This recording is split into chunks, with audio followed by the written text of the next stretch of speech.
Supreme court का एहतराम है, लेकिन इसी सुप्रीम कोर्ट ने 15 आदमियों में सलूक नहीं है। हमें कहा जा रहा है मुज़ाकरात करने के लिए, हम मुज़ाकरात कर रहे हैं, ये ट्रेसपास है। वो खुद बैठ के पहले मुज़ाकरात करें। तो इमरान खान ने इनको मौका दे दिया, एक दिन में इलेक्शन करा लें। जिस बात में आपकी नीयत ही ठीक ना हो, मुज़ाकरात किस बात के कर रहे हैं? सुप्रीम कोर्ट के अहकामात के ऊपर अमल दरामद नहीं होता तो फिर सड़कें फैसला करेंगी, गलियां फैसला करेंगी। अस्सलाम वालेकुम नाज़रीन, आप देख रहे हैं power politics with Adil Abbasi. Tehreek Insaf और हुकूमत के दरमियान मुज़ाकरात का फाइनल राउंड कुछ देर बाद शुरू होने वाला है, लेकिन मुज़ाकराती कमेटी से बाहर माहौल तल्ख नजर आ रहा है। तुंदो तेज बयानात दोनों जानिब से आ रहे हैं। मुज़ाकरात के नतीजे में और शराइत पर कमेटी रूम से बाहर मैसेजिंग की जा रही है। देखना है कि बाहर के माहौल का कमेटी रूम के अंदर क्या असर पड़ेगा। इस दौरान ऐसी पेशरफ भी हो रही है जिनका मुज़ाकरात के मुमकिना नतीजे से गहरा ताल्लुक है। एक तरफ पंजाब पुलिस सूबे के 2 साबिक वज़राए आला की गिरफ्तारी के लिए छापे मार रही है, तो दूसरी जानिब सुप्रीम कोर्ट ने अदालती इस्लाहात केस में फुल कोर्ट की दरख्वास्त मुस्तरद कर दी है, जबकि तहरीक इंसाफ को दोबारा इक़्तिदार में लाने की अदालती साजिश का इल्ज़ाम भी लग रहा है। इस मुबैना साजिश में कुछ अदालती तकर्रियों का भी जिक्र किया जा रहा है, जबकि इस दौरान ऑडियो लीक्स भी जारी हैं जिनमें तहरीक इंसाफ के टिकटों की फ़रोख्त में साबिक चीफ जस्टिस का किरदार नुमायां होता नजर आ रहा है। इसके अलावा PTI ने मरियम नवाज के खिलाफ कानूनी चाराजोई का इंदिया भी दिया है। इन तमाम इशूज़ पर बात करने के लिए हमारे साथ इस वक्त स्टूडियोज़ में मौजूद हैं फवाद चौधरी, नायब सदर है पाकिस्तान तहरीक इंसाफ के और ज़ाहिर कमेटी का हिस्सा हैं। अहम मामलात मालूमात फवाद चौधरी साहब के पास हैं। चौधरी साहब, thank you very much for joining us. आज के जो मुज़ाकरात हैं, सबसे पहले मैं ये समझना चाहूँगा उसका टाइम क्यों तब्दील हुआ है। बिकॉज एक तो मंगल तक गया, सब हैरान थे कि ये टाइम इतना लग रहा है, और फिर आज का टाइम भी चेंज हो गया, क्या वजह थी? नहीं, वो कुछ लोगों ने कराची से आना था, उनकी फ़्लाइट का इशू था, वो लेट आ रहे थे, तो इसलिए फिर उन्होंने लेट कर लिया। एक किश्वर साहिबा है ना वालिबन, शायद किश्वर साहिबा भी हैं, नवीद कमर साहब भी हैं, उन्होंने वहाँ से आना था। यूसुफ रज़ा गिलानी साहब ने मुल्तान से आना था। इस वजह से चेंज की कोई ख़ास वजह नहीं है? नहीं, कोई ख़ास नहीं। 9 बजे आज ख़त्म हो जाएगा। आज मामला इधर या उधर, आप कहते हैं 70% चांस है हो गया काम, क्या हुआ है? इशू ये है कि देखिए ना, जो मेन इशू था उसके ऊपर तो कंसेंसस इमर्ज हो गया है। मेन इशू ये है कि आप इलेक्शन एक दिन में कराएं। ठीक है, अब इलेक्शन एक दिन में कराने के ऊपर हम कहते हैं कि 14 मई को आप असम्बलियाँ डिज़ोल्व करें, और 14 मई से बाद 14 जून और 14 जुलाई और 14 अगस्त। तो आप अगर 60 दिन में इलेक्शन करवाएं तो आप जून के महीने में आप जो है वो इलेक्शन जो है जुलाई के महीने में आप इलेक्शन करवा सकते हैं। वो कह रहे हैं कि नहीं, हम असम्बलियाँ डिज़ोल्व करते हैं लेट से जुलाई एंड में, और हम सितंबर एंड में इलेक्शन करवाते हैं। तो आप देख लीजिए टोटल तकरीबन 70 दिनों का फ़र्क है हमारे।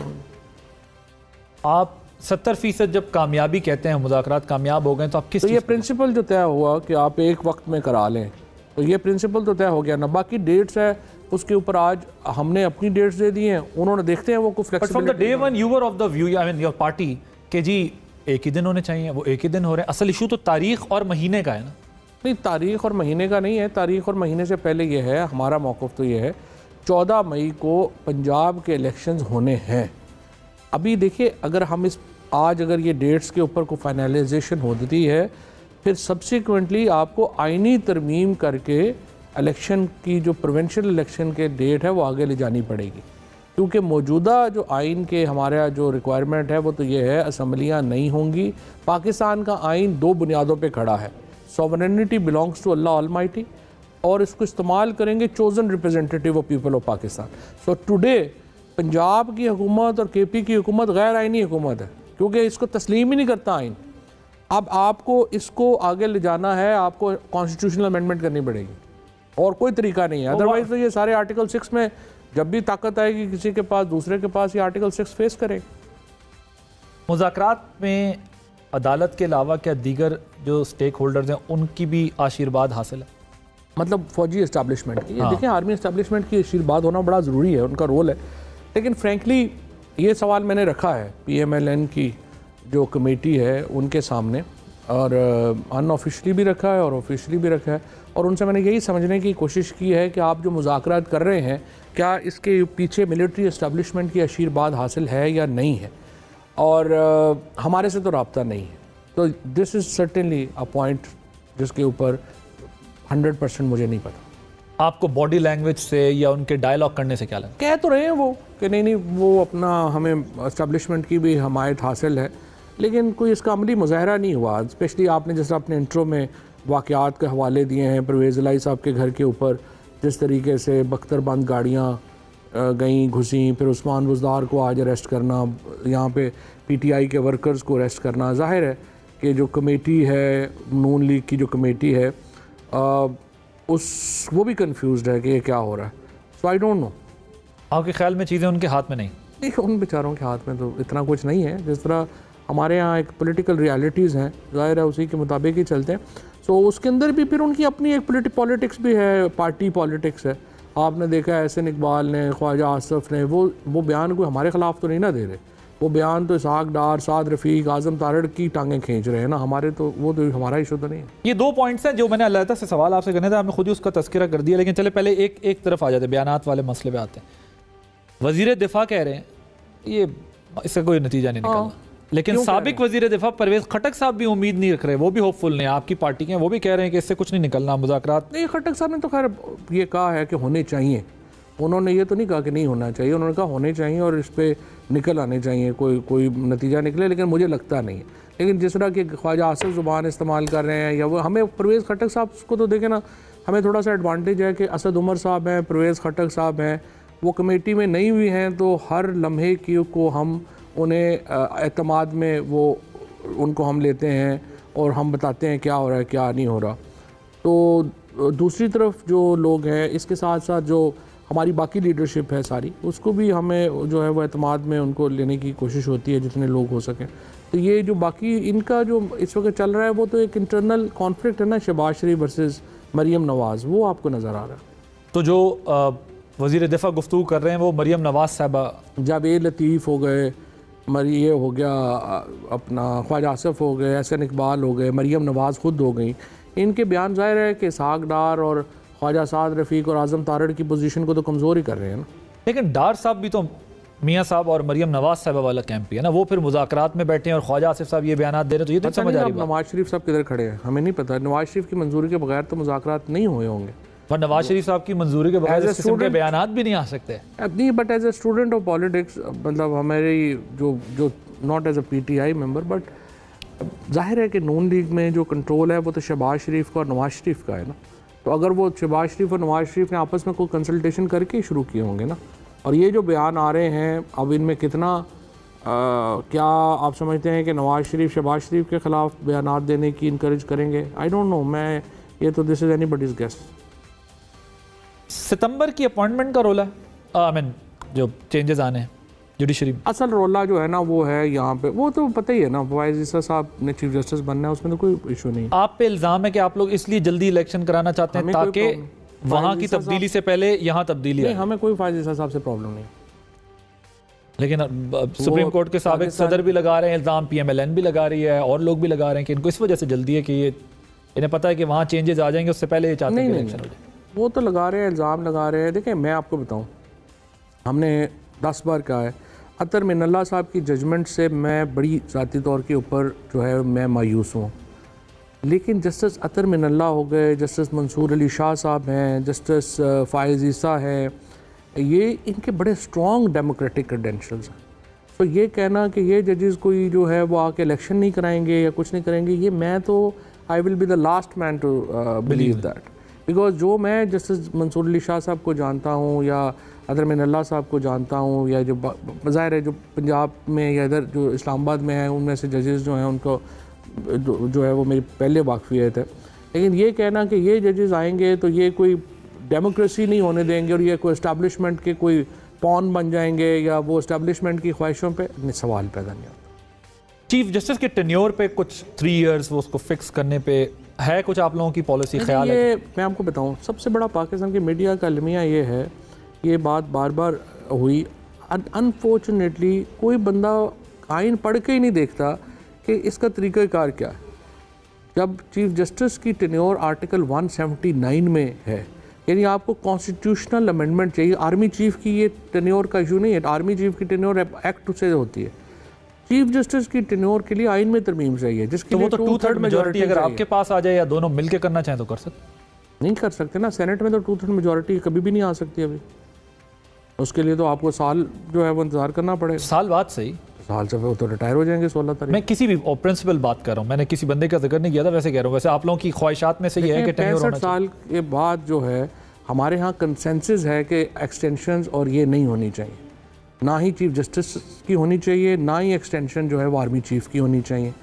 और इस मामले दोनों मामलात के ऊपर हमारी पोजीशन बड़ी वाज़ेह है।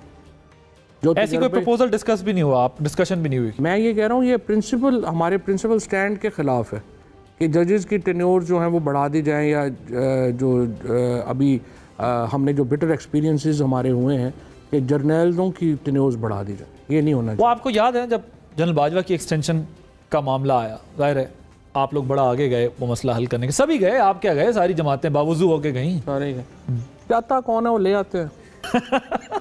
जस्टिस खोसा साहब भी जस्टिस खोसा साहब भी जो हैं वो मैं आपको बताऊं, जो भी बंदा जस्टिस खोसा को भी जानता नहीं ना वो ऐसी बात करेगा। जस्टिस खोसा बहुत बड़े जज था, उसको कैसे सवाल ही पैदा नहीं होता जस्टिस आसिफ सईद खोसा को आप कहें कि टेन्योर ले ले या वो बढ़ा ले या वो कुछ कर ले, आउट ऑफ क्वेश्चन। मेरे उस वक्त ऐसी कोई बात ज़ेरे गौर नहीं, सवाल ही पैदा नहीं होता। जैसे खोसा कहते हैं कि उनकी कुछ नाराज़गी का सबब भी यही बना था जो बाद में उन्होंने फिर एक्सटेंशन को भी मंगवा लिया था अपनी अदालत। ऐसे ही हमारे यहाँ रिवाज है जजेस। मैं तो जस्टिस खोसा साहब से भी मैं ये कहता हूँ वो बात ही नहीं करते ना, अपने पॉइंट ऑफ व्यू ही नहीं उनका आता। वो ज़रूर आना चाहिए ताकि लोगों को पता हो कि उधर का पॉइंट ऑफ व्यू क्या है। इतना बड़ा प्रेसिडेंट ओबामा ने कहा था 2013 में कि जो सबसे बड़ा चैलेंज है ना अगला जो लोग गवर्नमेंट में होंगे उनको ये होगा कि उन्होंने इन्फॉर्मेशन वॉरफेयर से कैसे निपटना है।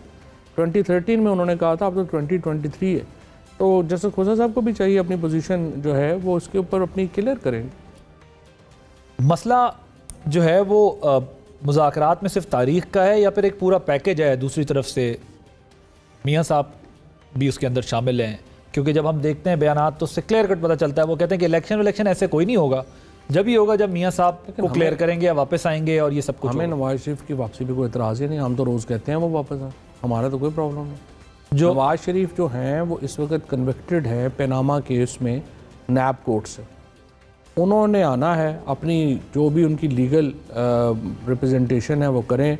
वो अपने भाई की हुकूमत में ही नहीं आ रहे, उन्होंने बाकियों ने अपने केस ख़त्म करा लिए हैं, तो नवाज शरीफ भी आए अपने केस ख़त्म कराएं और इलेक्शन लड़ें, हमें तो कोई प्रॉब्लम नहीं। जो आईनी कानूनी रुकावटें वो ऐसे तो नहीं जाएंगी ना, वो तो फिर कोई आप लोगों को अमेंडमेंट्स करनी पड़ेगी। मामला है ना उसका, अमेंडमेंट से तो कोई ताल्लुक नहीं, मगर वो तो ऑब्वियसली अगर आप लोग कॉन्स्टिट्यूशनल अमेंडमेंट्स करें तो फिर वो जो मैंने से बात की ना, बैन हटाना 10 इयर्स लाइफ टाइम बैन, ये सारी चीजें उसका वो हम कॉन्स्टिट्यूशनल अमेंडमेंट से अदालती फैसले को कैसे डिफीट कर सकते हैं? नहीं, वो उसको तो फेस करना ही करना होगा, लेकिन लाइफ टाइम बैन तो अदालत की बजाय यहाँ से हटना है ना कि लाइफ टाइम बैन। नहीं, उनका तो अदालत से बैन है। 63 उनका जो बैन है, उनका जो बुनियादी बैन है वो तो नैब कोर्ट की जो कन्विक्शन है उसका बैन है, 10 साल की जो कन्विक्शन है उनकी, वो आए अपना फैसला कराएं, हमें तो कोई प्रॉब्लम नहीं। बट वापस ये अमेंडमेंट करके तो अब तो लंदन में हट सकता है। अब तो मेरा ख्याल है लंदन में कोई रेस्टोरेंट ही नहीं रह गया जिसका रिव्यू लिखना बाकी है, वो आप आ जाएं, मक्का भी आ जाए पाकिस्तान। पीएमएलएन क्या डिमांड कर रही है आपसे? क्या, क्योंकि शाह महमूद कुरैशी साहब कह रहे हैं कि जो उनका प्रपोजल था, जो उनकी जो चीज़ें थी वो हमने काफ़ी हद तक, हाँ हमने काफ़ी कंसीड किया है, हमने काफ़ी उनको आई वुड से कि हमने काफ़ी उनकी बातें जो है वो मानी है। और उसके ऊपर मसलन यही जो आप कह रहे हैं सिंगल डे इलेक्शंस के ऊपर जिस तरह हम आ गए, हमने कहा करा लें। अब हम इतनी बड़ी अगर कंसेशन दे रहे हैं तो डेट्स के ऊपर कंसेशन उन्हें देनी चाहिए। और मियाँ साहब वाली भी मान गए। मियाँ साहब के ऊपर देखें, हमारा मानना ना मानना इररिलेवेंट है, उन्होंने आना है वो ज़रूर आए और हम तो चाहते हैं वो आए। और इलेक्शन में अगर आप ये कहते हैं ना कि जी हम कोई उनके इलेक्शन के ऊपर ऑब्स्ट्रक्शंस डालेंगे, वो हमारा कोई इशू नहीं। नवाज शरीफ आए इलेक्शन, उन्होंने बात तो की है ना आपसे? नहीं, हमसे कोई बात। इस डायलॉग में मियाँ साहब से मुतालिक कोई बात? मियाँ साहब से मुतालिक कोई बात। सिर्फ election, we were focused only on elections. उन्होंने कोई रिलीफ किसी किस्म की कोई चीज़ नहीं, कोई बात। ठीक। और अगर वो तो उनकी क्या पीएमएलएन की ख्वाहिशात है? एक इलेक्शन की डेट आप पहले दिन से कह रहे हैं एक ही दिन होने चाहिए, आप टाइम पे कह रहे हैं, वो डिले कह रहे हैं। अब सिर्फ 70 दिन का फ़र्क है, पीएमएलएन को चाहिए ये इसको पीछे ले आए, अल्लाह खैर सल्लाह ख़त्म हो जाए बात। पीएमएलएन का फिर आपने दिया क्या उनको, प्रपोजल क्या है? सिंगल डे इलेक्शन दे रहे हैं और क्या दे रहे हैं, वरना तो ये सारे इस वक्त जो 14 तारीख का अगर इलेक्शन नहीं होता, ये सब ने तो आर्टिकल 6 में ट्राई होना, ये सब हो रहा है पाकिस्तान का आइन। तो अदालत का भी ये ऑर्डर है ना कि एक ही दिन करा लें? 100 नहीं, अदालत का तो ये हुक्म नहीं है, अदालत ने कहा 14 तारीख को पंजाब का आपको एक वो स्पेस दिया ना दोनों को कि भाई आप लोग डायलॉग कर लें तो वी हैव। हाँ देखिए ना चीफ जस्टिस साहब ने क्या कहा, चीफ जस्टिस ने एक पटिशन आई है, उसके ऊपर उन्होंने कहा ये लोग कह रहे हैं डायलॉग कर लें, आप ज़रूर डायलॉग कर लें, हमारा तो उससे कोई लेना देना नहीं है। अगर आप डायलॉग कर लेंगे तो देखें ना, पार्लियामेंट के पास तो फिर ऑप्शंस हैं रास्ते निकालने के कई ज़्यादा, सुप्रीम कोर्ट के पास ऑप्शंस नहीं है। मैं पिछली तारीख के ऊपर भी मैंने खड़े होकर चीफ जस्टिस साहब को ये रिमाइंड कराया है कि सर पाकिस्तान में ना सुप्रीम कोर्ट जो है वो सुप्रीम है, ना पार्लियामेंट सुप्रीम है। पाकिस्तान में पाकिस्तान का आइन सुप्रीम है, आप आइन से आगे नहीं जा सकते। और वो उन्होंने जस्टिस साहब ने, मुनीब अख्तर साहब ने बिल्कुल एग्री किया मेरे साथ।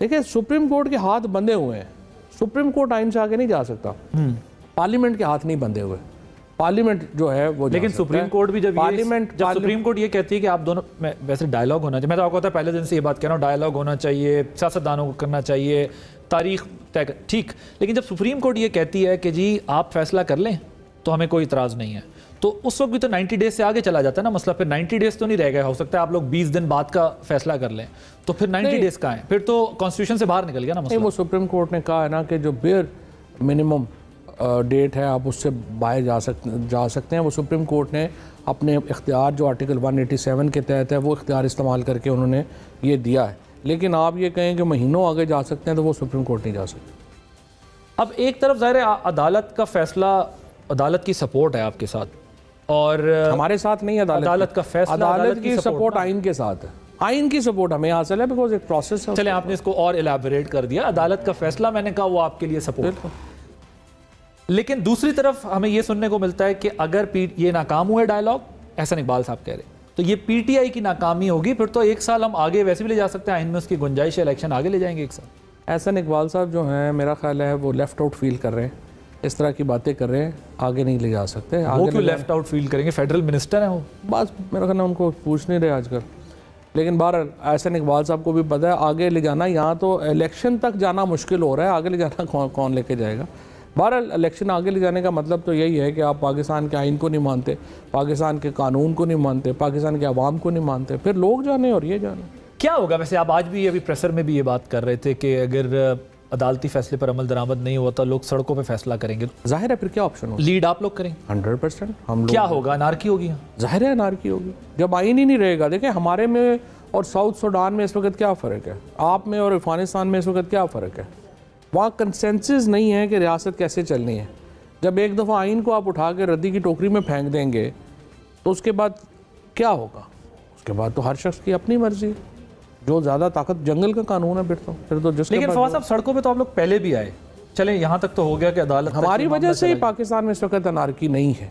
अगर इमरान खान जैसा लीडर ना हो जिसका चारों सूबों के ऊपर एक उसकी आवाज़ सुनी जाती है और इमरान खान की कॉल के ऊपर लोग इकट्ठे होते हैं, ये एक इमरान खान की ताकत है जिसकी वजह से पाकिस्तान में अभी अनारकी से महफूज है। अगर इमरान खान को माइनस कर दें इस सारे स्ट्रगल में से तो फिर तो हर शख्स जिसके पास बंदूक है वो बंदूक चलाएगा, जिसके पास लाठी है वो लाठी चलाएगा, जिसके पास जो है वो जो चलाएगा, and Pakistan will be in a huge violence circle. एक इम्प्रेशन मिल रहा है कि तमाम सियासी जमातें बशमूल आपके हालात से मायूसी पर ये चाहते हैं कि हम ना रहें, ये भी ना रहें, मार्शल लॉ लगता है लग जाए, इमरजेंसी लगती है लग जाए, नारकी होती है हो जाए, लेकिन हमें कोई फ़र्क नहीं पड़ता। ये इंप्रेशन पाकिस्तान के अंदर स्टैब्लिश हो चुका है। नहीं, आपने हमें कैसे इसमें शामिल कर दिया? क्योंकि आप ये कह रहे हैं, अगर आप भी ये कहते हैं, नहीं हम कह रहे हैं इलेक्शन पर अनारकी होगी, तो अगर इलेक्शन नहीं होंगे तो क्या करेंगे? नहीं, इलेक्शन ना होंगे आपकी बात ठीक है कि फिर तो ऑब्वियसली प्रोटेस्ट बनता है, लेकिन अनारकी समथिंग एल्स। तो अनारकी होगी ना, अनारकी तो फिर ये है ना कि आइन खत्म हो जाएगा, आइन खत्म हो जाएगा तो क्या होगा, कंट्रोल से निकल जाएंगी चीज़ें। जाहिर है आइन खत्म आप कर रहे हैं, आपने ये तो फॉल्स पैरेलल बना दिया ना आपने हमें और उनको शामिल करके।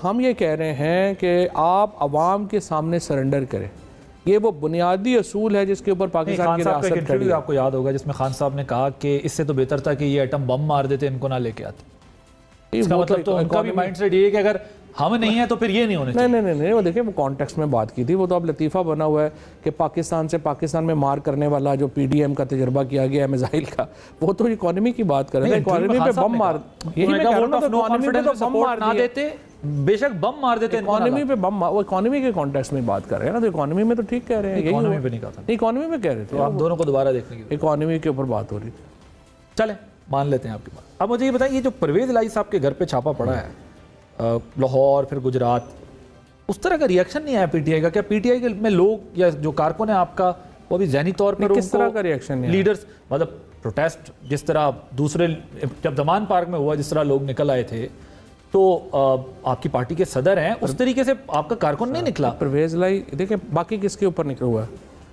बाकी के कौन? हमारे तकरीबन इस वक्त सारी मेन लीडरशिप जेल में गई है। इमरान खान के अलावा किसके ऊपर हुआ?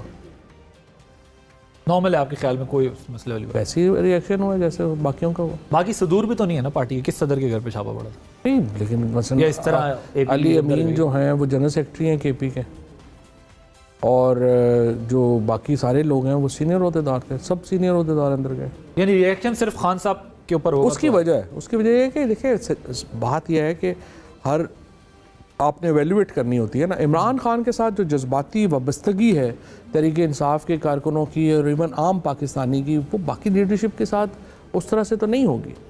जाहिर है कि उसके मुताबिक रिएक्शन होगा और ये उसके मुताबिक रिएक्शन होगा। फवाद साहब ये बताएं कि ये जो छापा पड़ा है परवेज इलाही साहब के घर पे, आप लोगों ने हुकूमती टीम से रब्ता किया, बात की कि क्या करवा रहे हैं? बात किया और सब ने बयान दिए।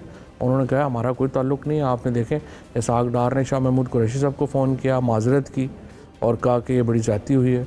उसके बाद जो साद रफ़ीक साहब हैं, आज़म नज़ीर तारड़ हैं, तकरीबन सारी फेडरल गवर्नमेंट जो है उसने ख़ुद को डिस्टेंस किया। इससे उन्होंने कहा निगरान हुकूमत ने ये किया और बहुत गलत किया। निगरान हुकूमत भी कहती है हमने नहीं। मोहसिन नकवी साहब ट्वीट कर रहे हैं। मोहसिन नकवी ने तो किया है ना, पॉसिबल नहीं ना, चीफ सेक्रेटरी और आईजी के बगैर ये छापा हो सकता? आप भी सारी उम्र ये देख रहे हैं, क्या क्या पॉसिबल है? आपका क्या ख्याल है जो लाहौर की सारी पुलिस है वो सीसीपीओ के हुक्म के बगैर घुस गई है वहाँ पे? नहीं बंद गाड़ियाँ। मोहसिन नकवी तो मुकम्मल मुलव्वस, पीछे हट रहे हैं मगर ऑन नहीं कर, बल पता नहीं ऐसे पीछे भी नहीं हट रहे। मेरा ख्याल है वो उनकी आपस में इतनी लड़ाई बड़ी हुई है परवेज इलाही कि उन्होंने अपनी सारी कोई जो रवायात थी, कोई छोटा मोटा जो मतलब एक उनकी फैमिली की लड़ाई अंदर बहुत बड़ी हुई, इसलिए मेरा ख्याल है उन्होंने मोहसिन नकवी ने तो इसको स्पीयर हेड किया इस टॉपिक। तो वो तो सालिक साहब भी इसके ऊपर वो करते रहे एहतजाज, लेकिन नहीं कोई नहीं उन्होंने कहाँ किया। मेरा नहीं ख्याल, अनफॉर्चुनेट है। मैं तो मेरे लिए तो देखें शुजात साहब हों, परवेज़ इलाही साहब हों, मेरे लिए तो हमारा तो उनसे नस्लों का ताल्लुक़ है। जो ज़हूर इलाही साहब से हमारा उनका ख़ानदान का ताल्लुक़ है और बड़े रख रखाव वाले लोग हैं। मैं आपको ये बताऊं, मेरे ताया जब गवर्नर थे 93 में जो अल्ताफ़ साहब, तो मंजूर भट्टू साहब ने एक दफ़ा परवेज़ इलाही साहब की गिरफ़्तारी का हुक्म दिया और शाम को वहाँ पे पुलिस पहुँची तो गवर्नर साहब जो थे वो बहुत नाराज़ थे और उन्होंने जाके मंजूर भट्टू साहब को और आईजी को बुला के कहा कि तुम लोगों को शर्म नहीं आती कि इस घर में तुम लोग रात को घुस गए हो? अरेस्ट करने का जो तरीका है वो दिन को करें और अगर उनको पहुंचाना है आप इज़्ज़त से उनको बात करें, वो खुद दे देंगे। आप लोग उनके घरों में रात को आपको घुसने की ज़रूरत कैसे हुई? तो ये तो रवायत वाले लोग थे और बड़ा अनफॉर्चुनेट है जो हुआ है। इस तरह की रवायतें तो फवाद साहब, अमेरिकन एम्बेसडर से कैसी रही मुलाकात? अमेरिकन एम्बेसडर से मुलाकातें कई हुई हैं और आपके घर आए थे?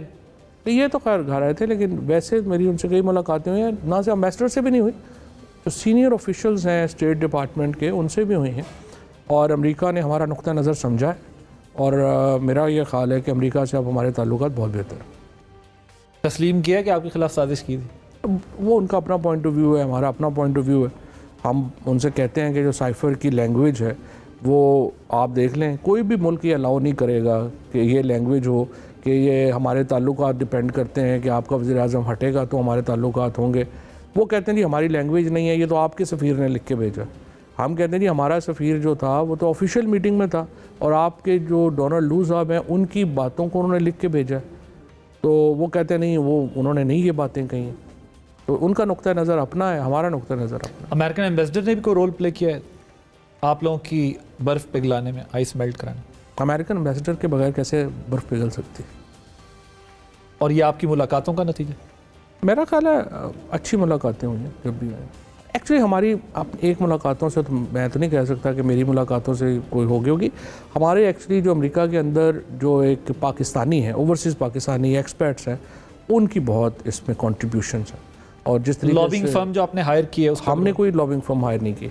ये सारे जो पाकिस्तानी वहाँ पे रह रहे हैं उन्होंने एफ़र्ट्स की हैं जो वो अबाउट, अब तो आज देखिए आपने जो उनका जो कमीशन है ऑन रिलीजियस फ्रीडम, उसने जितनी बड़ी इंडाइटमेंट की है बिलावल भुट्टो और शहबाज शरीफ की गवर्नमेंट की, वो बहुत बड़ी इंडाइटमेंट है कि ब्लास्मी केसेस इन्होंने इस्तेमाल किए।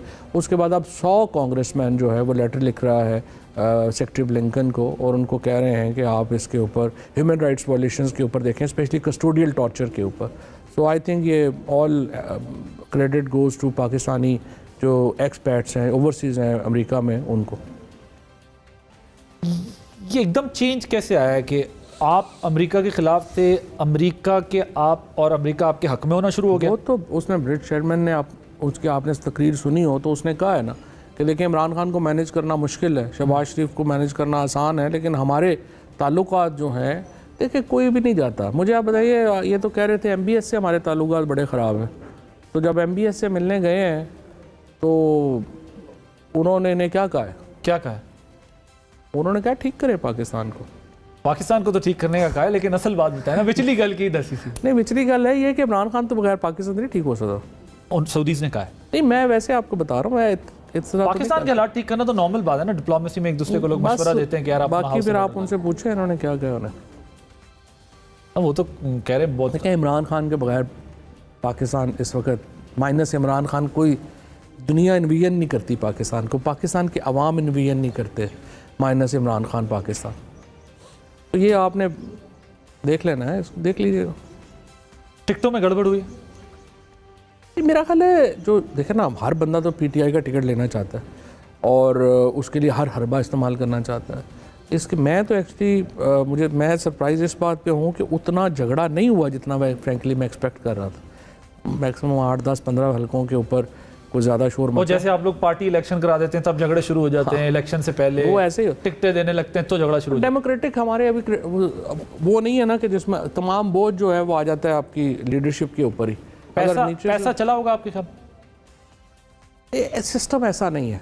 पैसे अगर कोई बंदा वैसे इंडिविजुअल ख्वाहिश करे तो वो हो सकता है, लेकिन होता ही है कि ये पहले प्रेसिडेंट, जो डिस्ट्रिक्ट प्रेसिडेंट्स और सेक्रेटरी जनरल्स हैं, वो अपनी मीटिंग करके लोगों को शॉर्टलिस्ट करते हैं, फिर रीजन्स में आती हैं, फिर रीजन से तो अराउंड 30 लोग जो है आपकी टिकटों के लिए लोग पैसे लिए फिर रहे थे। नहीं, लोगों ने तो हाथ कर दिए, ऐसे पैसे लेके फिर रहे थे, बंदा वैसे ही बेहोश हो जाता है। टिकट ढूंढने के लिए लोग पैसे तो सिवाय इमरान खान के टिकट के इस वक्त पाकिस्तान में और किसी का टिकट चल भी तो नहीं ना रहा। वो तो लोगों के हरबे अपने लेने, लेकिन मैं आपको सिस्टम बता रहा हूं इतनी जल्दी कैसे हो गई, एकदम जल्दी फैसला हो गया, क्योंकि वो जो ये अबू जर की बात कर रहे हैं ओवरऑल।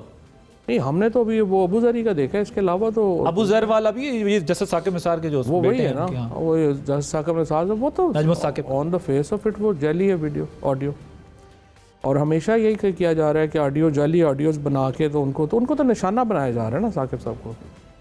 लेकिन साकिब साहब ने तो डिनाई नहीं किया, और जिनको टिकट मिली उनके वालिद ने कहा है कि हाँ उन्होंने मेरी सपोर्ट की है तो उन्होंने टिकट लेने में। तो वो तो हम भी डिनाई नहीं कर, उनकी तो सपोर्ट मैंने भी की है, उसकी अबू जर की सपोर्ट और 10 लोगों ने भी की है, साकिब निसार साहब ने भी। नहीं, साकिब साहब ने भी की होगी, उनको उनका बेटा उनका ताल्लुक वाला होगा उसमें। वो जो उनका बेटा 1-20 की बात कर रहा है वो क्या चीज़ थी?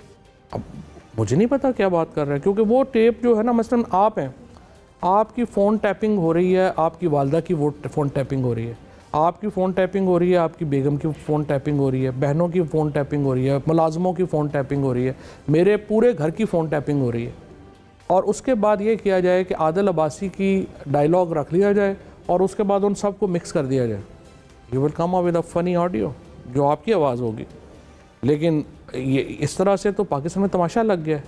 और ये इस वक्त जो हो रहा है, मसलन इमरान खान की आपने जो प्राइम मिनिस्टर ऑफिस में पहले जो एक ऑडियो जो है वो रिलीज़ हुई, वो कम से कम 7 ऑडियोज़ को मिला के रिलीज़ हुई थी। जो मेरी ऑडियो रिलीज़ हुई वो कम से कम 4 ऑडियोज़ को मिक्स करके रिलीज़ हो गई थी। तो ये तो एक तमाशा लग गया, इसमें तो आप एक वर्ड उठा के इधर डालते जाएँ, पता नहीं चल सकता। Thank you very much. Fawad Chaudhry साहब हमारे साथ मौजूद है, आपने गुफ्तगू सुनी। आज मुज़ाकरात का फाइनल राउंड है, देखते हैं क्या नतीजा निकलता है, और सियासतदानों को इन मसाइल के हल निकालना है। अगर ये इस मसले का हल नहीं निकाल सकते तो फिर इनके हाथ से बहुत कुछ निकल जाएगा। एक ब्रेक लेंगे, ब्रेक के बाद जब वापस आएंगे तो हमारे साथ मौजूद होंगे शाहिद खाकान अब्बासी साहब, पाकिस्तान मुस्लिम लीग नवाज़ के सीनियर रहनुमा हैं, उनसे बात करेंगे एक ब्रेक के बाद।